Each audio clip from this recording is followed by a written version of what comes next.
அதிமுக வட்டாரங்களில் தற்போது பரபரப்பாக பேசப்பட்டு கொண்டு இருப்பது சங்கர மடத்திற்கு போன டிடிவி தினகரனும் ஜெயலலிதாவின் அண்ணன் மகன் தீபக்கும் ஜெயேந்திரரிடம் பேசிய பேச்சுக்கள் தான்.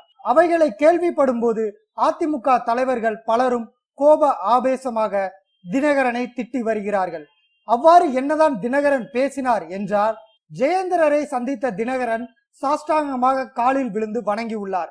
அதன் பிறகு அந்த அம்மா பெரிய பாவம் பண்ணிட்டாங்க, உங்களை மாதிரி மகானை சன்னியாசிங்க சாபம் விடுற அளவுக்கு உங்க வழியில நின்னுட்டா என ஒருமையில் ஜெயலலிதாவை குறிப்பிட்டு பேசியுள்ளாராம்.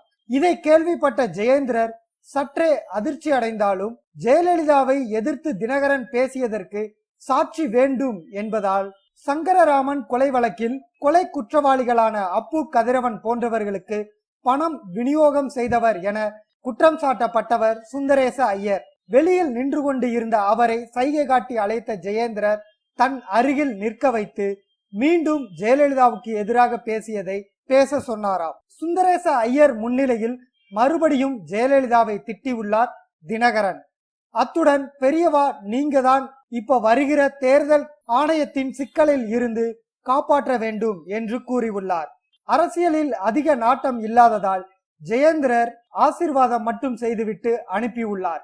விஜயேந்திரரிடம் சென்ற தினகரன், உங்க 2 பேரையும் ஜெயிலுக்கு அனுப்பிய பாவத்தின் பலனை அப்பல்லோவில் ஜெயலலிதா அனுபவிச்சுட்டா, அவங்களோட இருந்த பாவத்துக்கு என் சின்னம்மா ஜெயில் தண்டனை அனுபவிக்கிறார் என குறிப்பிட விஜயேந்திரரும் அதிர்ச்சி உள்ளாகி உள்ளார். விஜயேந்திரரும் சுந்தரேச ஐயரை சாட்சிக்கு நிறுத்தி கொண்டு தினகரனை பேச வைத்துள்ளார்.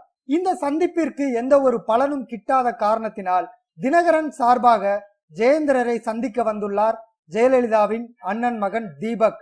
பிராமணர்களுக்கு உரிய வேஷ்டி சட்டை பஞ்சாட்சகம் சட்டை போடாமல் நெற்றியில் குங்குமத்துடன் வந்த தீபக்கை பார்த்த மடத்து ஊழியர்களுக்கே ஆச்சரியமாகிவிட்டதாம். தீபக்கும் தினகரனை போலவே ஜெயேந்திரரை கைது செய்தது மகா பாவம் என்று கூறியுள்ளார். தீபக் பிராமணர் என்பதால் ஜெயேந்திரர் இறங்குவார் என்று தினகரன் கணக்கு போட்டுள்ளார்.